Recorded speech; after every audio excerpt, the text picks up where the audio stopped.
उत्तराखंड में 30 अप्रैल को कांग्रेस ने संविधान बचाओ रैली की थी, जिसमें प्रदेश भर के हजारों कार्यकर्ताओं के साथ ही पार्टी के कई सीनियर नेता शामिल हुए थे, जिसमें मोदी सरकार पर जांच एजेंसियों के गलत इस्तेमाल। उस रैली से कांग्रेस को कितना फायदा हुआ ये तो पार्टी ही जानती होगी, लेकिन अब कांग्रेस विधानसभा वार संविधान बचाओ रैली की तैयारी कर रही है। इस रैली से कितना फायदा होगा, कितना नुकसान होगा, मकसद क्या है, इस रिपोर्ट के जरिए देखते हैं।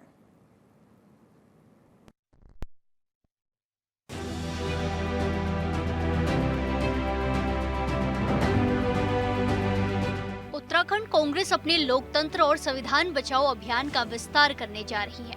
30 अप्रैल को उत्तराखंड में सबसे पहले राजधानी देहरादून से संविधान बचाओ रैली का आगाज किया गया था, जिसमें कांग्रेस के कई वरिष्ठ नेता शामिल हुए थे। अब कांग्रेस विधानसभा वार इस अभियान को आगे बढ़ाएगी। ब्लॉक स्तर पर भी इस अभियान को ले जाने की तैयारी की जा रही है। बेटियां सुरक्षित हैं।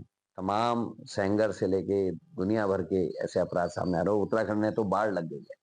अभी नैनीताल हुआ, परसों टिहरी हुआ, उससे पहले उत्तरकाशी की 4 हुए, ममता जोशी बहुगुणा हुई, त्रेसा में हुआ, एक नर्स उधम सिंह नगर में मरी, 2 मंडल अध्यक्ष जमानत में बाहर, दुख संघ के चेयरमैन जमानत में बाहर, पुल के तारिया बंद हुए तो अंकिता में तो वीआईपी का पता नहीं, और साथ में 750 किसान इस देश में मर रहा है। बाढ़ आती है, किसानों को मुआवजा 1100 रुपए एकड़ मिलता है, कोई पूछने वाला नहीं है।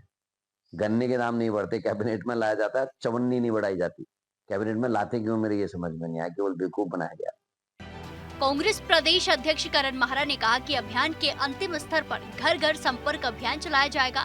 उन्होंने कहा कि संविधान बचाओ रैली की शुरुआत हमने देहरादून से की थी, जिसमें सचिन पायलट, गुरदीप सप्पल और सभी वरिष्ठ नेता मौजूद थे, और अब ये सभी 70 विधानसभा और जिला मुख्यालयों के स्तर पर होगी। उन्होंने कहा कि हालात ऐसे बदले हैं कि बीजेपी की सरकार में बेटियां असुरक्षित हैं, किसानों को कोई पूछने वाला नहीं है, राष्ट्र की सीमाएं खतरे में है, अर्थव्यवस्था खतरे में है। ऐसे हालात में जब इकोनॉमी खतरे में है, राष्ट्र की सीमाएं खतरे में है, कर्मचारियों की नौकरियां खतरे में हैं, पेंशन्स बंद हो गई, 4th क्लास कर्मचारियों की नौकरियां चले गई, तो ऐसे में संविधान ही एक ऐसा दिखता है जो देश को बचा सकता है। तो इसलिए आवश्यकता पड़ी कि हम संविधान बचाओ के हम कार्यक्रम कर रहे हैं। इसमें हम सेना के अदम्य साहस और उनके त्याग को भी सलाम करेंगे। इसमें पूर्व सैनिकों को और सैनिकों के परिवारों को सम्मानित करने का काम करेंगे। हम इसी कार्यक्रम में संविधान के साथ साथ सैनिकों के सम्मान के साथ साथ हम अन्य कुछ प्रोग्राम भी हम इसमें इंक्लूड कर रहे हैं, जिसमें हमारे लोकतंत्र को बचाने की बात भी है। तो ये कार्यक्रम चलेगा और हम घर घर जाके इन सभी बातों को लेकर लोगों तक पहुंचेंगे। कांग्रेस का कहना है कि ऐसे में संविधान ही है जो देश को बचा सकता है, इसीलिए हम संविधान बचाओ कार्यक्रम कर रहे हैं और हम घर घर जाकर जनता तक ये बात पहुंचाएंगे। इसमें हम सेना और उनके त्याग को भी सलाम करेंगे और सैनिकों के परिवारजनों को सम्मानित करेंगे।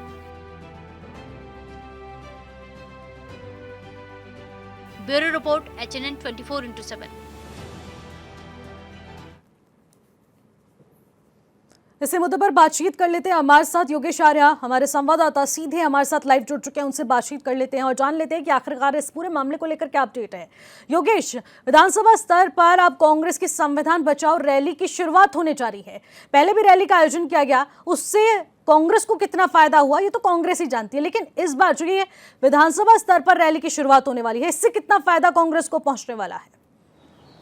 हाँ देखिए निशी, बिल्कुल जिस तरह से देखा जाए कि कांग्रेस जो है 30 अप्रैल में जो है संविधान बचाओ रैली की शुरुआत के दौरान जिस तरह से हमने देखा कि राज्य भर में कार्यक्रम होना था, लेकिन उस देरी इस कार्यक्रम को रोका गया, और जिस तरह से देखा गया कि अब फिर एक बार जो है विधानसभा स्तर पर संविधान बचाओ रैली का आयोजन जो है कांग्रेस करने जा रही है, तो निश्चित तौर पर कांग्रेस चाहती है कि जो संविधान के माध्यम से जिस तरह से 2024 में कई सीटों पर असर डालने का काम जो है संविधान के चलते किया गया था, उसी का असर जो आने वाले 2027 के वक्त डाला जा सके, इसलिए चलते जो है वो संविधान बचाओ रैली कर रही है, संविधान का सहारा लेते हुए नजर आ रही है। और ऐसे में जिस तरह से उन्होंने कहा कहा कि गांव-गांव जाकर वो कार्यकर्ता जो है लोगों को संवाद करेंगे, लोगों को समझाने का काम करेंगे, विधानसभा स्तर पर कार्यक्रम में लोगों को बताने का काम करेंगे कि किस तरीके से जो सरकार है वो लगातार जो है जो सरकारी एजेंसियां हैं उनका दुरुपयोग कर रही है, संविधान के साथ छेड़छाड़ की बात वो लगातार आरोप लगा रहे हैं। तो ऐसे में निश्चित तौर पर जिस तरह से ये कहा जा रहा है कि जो सरकारी एजेंसियां हैं उनका दुरुपयोग किया जा रहा है और इसी के चलते संविधान को बचाने के बाद कांग्रेस ही करते नजर आ रहे हैं, तो बिल्कुल देखना होगा कि आखिरकार आने वाले वक्त में जो कांग्रेस के कार्यक्रम संविधान बचाओ रैली के तहत करती है तो उससे कितना फायदा मिलता है, क्योंकि 30 अप्रैल में इसकी शुरुआत की गई थी देहरादून से, और देहरादून में ये जब शुरुआत हुई तो उस दौरान हमने देखा कि काफ़ी नेता वहाँ पर पहुंचे थे, उन्होंने तरह तरह की बातें कही थी, तरह तरह के आरोप भी लगाए थे। कहीं ना कहीं देखिए, अगर इसे रैली के माध्यम से अगर देखा जाए तो 2027 टारगेट कांग्रेस सेट कर चुकी है। कांग्रेस चाहती है कि किसी भी तरीके से 2027 में वापसी की जाए सत्ता में और किसी तरह से जमीन जो राजनीतिक है उस पृष्ठभूमि को ढूंढा जाए कि आखिरकार हाँ किसी योगेश, भी तो माध्यम क्या से बने। इसीलिए विधानसभा स्तर पर और ब्लॉक स्तर पर डायरेक्ट कनेक्ट करने की कोशिश के चलते 2027 का पूरा रण तैयार किया जा रहा है क्या? हाँ देखिए, बिल्कुल माना जा सकता है कि इस रण को तैयार किया जा रहा है, क्योंकि देखिए अगर इससे अलग कांग्रेस के जो कार्यक्रम उनकी बात की जाए तो हरीश रावत न्याय यात्रा निकाल रहे हैं। गोलजू देवता में उन्होंने जो है वहाँ पर माथा टेकर उन्होंने कहा कि मैं यहाँ से न्याय यात्रा निकालूंगा। जो भाजपा के 2 झूठ हैं जो यूनिवर्सिटी को लेकर किए गए थे और जो है जुमे की नमाज को लेकर किए गए थे उनका पर्दाफाश करूंगा। तो दूसरी ओर जो है पूर्व प्रदेश अध्यक्ष जो है जिलों में जाकर के अनेक यात्रा निकाल रहे हैं, लोगों से संवाद कर रहे हैं। तो ये भी इसी पूरी यात्रा का पार्ट है और संविधान बचाओ रैली भी इस पूरे कार्यक्रम का पार्ट है कि 2027 में किसी तरह से अपनी राजनीतिक भूमि को ढूंढा जाए और सत्ता में लौटा जाए। तो उसका कहीं ना कहीं इस तरह के कार्यक्रम चलाए जा रहे हैं ताकि आने वाले वक्त में लोगों को साधने का प्रयास किया जाए कि कांग्रेस जो कर रही है वो सही है। इसीलिए लगातार जो बीजेपी के कामकाज है उन पर लगातार सवाल उठाती हुई कांग्रेस नजर आ रही है और यही कारण है कि कहीं ना कहीं अब 2027 का टारगेट जो है वो सेट करते हुए अब रण छेड़ना जो है कांग्रेस ने शुरू कर दिया है। और कांग्रेस जमीनी स्तर पर उतरकर लोगों के बीच जाकर चाहे ब्लॉक स्तर की बात हो चाहे विधानसभा स्तर की बात हो, लोगों से संवाद कर जुड़ना चाहती है ताकि आने वाले वक्त में 2027 में किसी तरह जनता उनसे कनेक्ट हो और 27 में उनको सत्ता में लौटा कर लाकर उनको मौका दिया जाए। जी बिल्कुल योगेश, और कांग्रेस पार्टी एक बयान भी जारी करती है जिसमें कहा जाता है कि जो इस वक्त हालात पैदा हो चुके हैं उसमें सिर्फ और सिर्फ एक संविधान ही ऐसी चीज है जो हमें बचा सकती है। इसको किस तरीके से कनेक्ट किया जाएगा?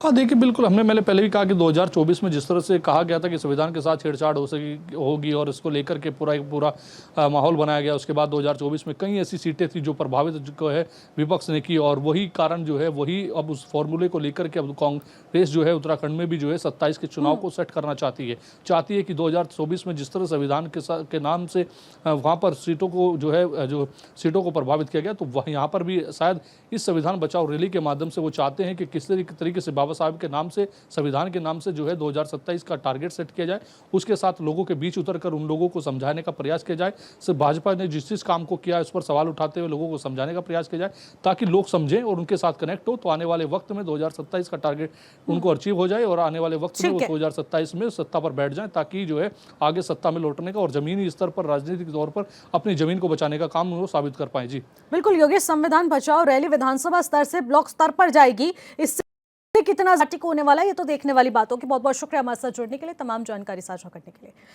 अब भारत पाकिस्तान के बीच जारी तनाव को लेकर उत्तराखंड सरकार पुलिस पूरी तरीके से अलर्ट हो चुकी है। राज्य में चारधाम यात्रा जारी है, लिहाजा यात्रियों की सुरक्षा कड़ी हो चुकी है। हजारों सुरक्षा कर्मियों को तीर्थ यात्रियों की सुरक्षा के लिए लगा दिया गया है ताकि किसी भी स्थिति से निपटा जा सके। किस तरीके से व्यवस्था की गई है, रिपोर्ट के जरिए देखते हैं।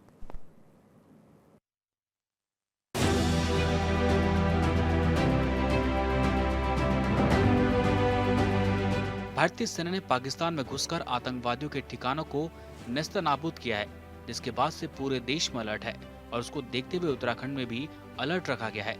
चारधाम यात्रा को देखते हुए सुरक्षा के और पुख्ता इंतजाम किए गए हैं।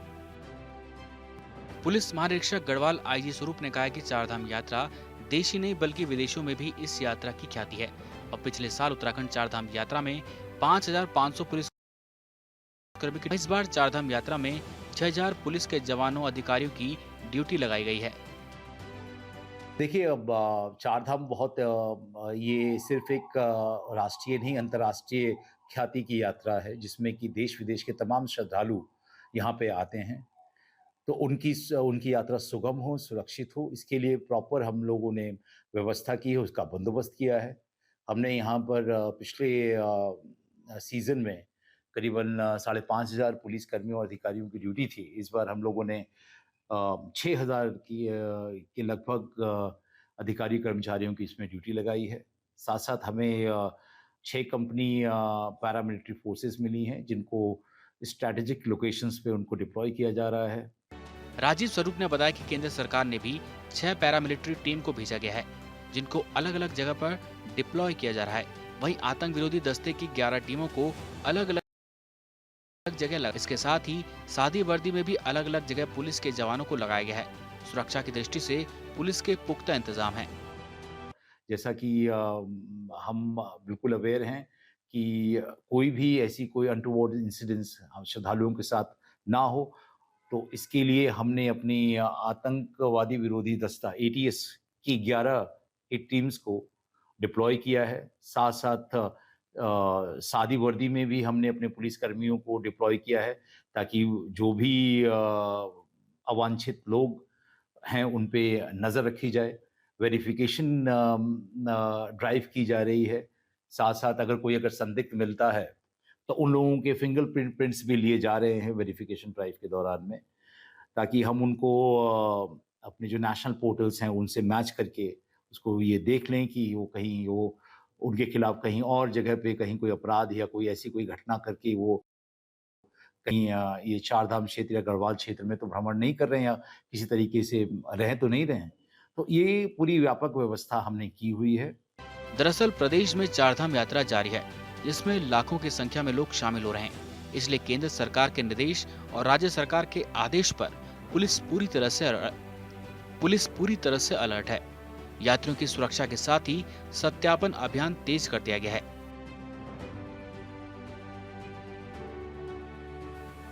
देहरादून से HN 24/7 के लिए योगेश आर्य की रिपोर्ट।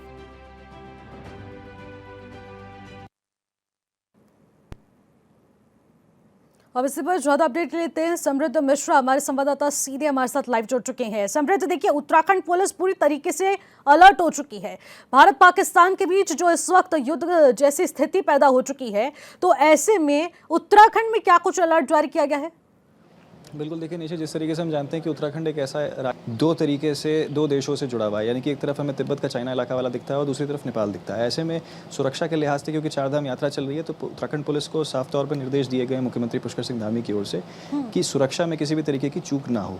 और इसी के साथ सीएम की ओर से एक जो गुहार लगाई गई थी केंद्र को, वो ये थी कि देखिए, क्योंकि चारधाम यात्रा चल रही है, ऐसे में अगर केंद्र से किसी तरीके की मदद मिल सकती है, जिसके बाद केंद्र ने CAPF यानी कि सेंट्रल आर्म्ड पुलिस फोर्सेस के तहत ITBP इंडो तिब्बतियन पुलिस बल की 3 प्लेटूनों को उत्तरकाशी के लिए रवाना भी कर दिया था।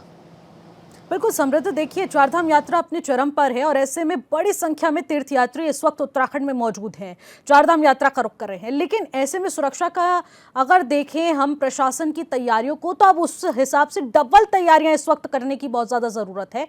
तो प्रशासन ने इस वक्त क्या कुछ तैनाती की है?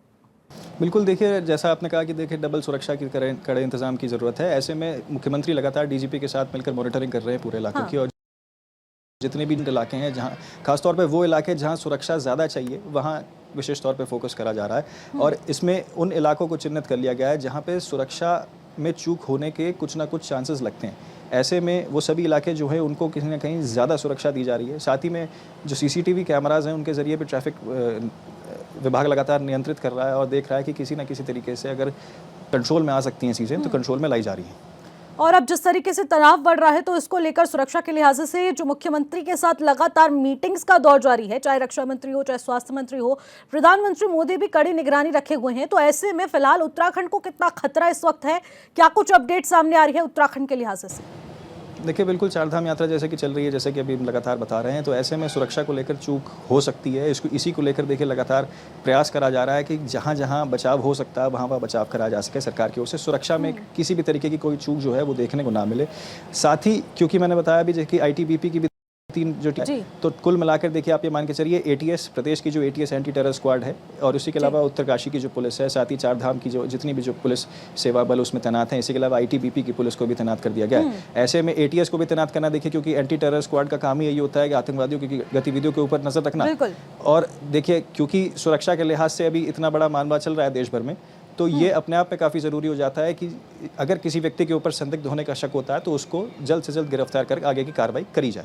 बिल्कुल समृद्ध, उत्तराखंड में लगातार मीटिंग्स का दौर भी जारी है, लगातार सुरक्षा कर्मियों की तैनाती भी की जा रही है और सुरक्षा के लिहाज से पूरी व्यवस्थाएं भी कर दी गई हैं। तो ऐसे में उत्तराखंड में जो तीर्थ यात्री मौजूद हैं उनकी सुरक्षा में किसी भी प्रकार की चूक बर्दाश्त नहीं की जाएगी, इसको लेकर भी एहतियात बरते जा रहे हैं। बहुत बहुत शुक्रिया समृद्ध हमारे साथ जुड़ने के लिए।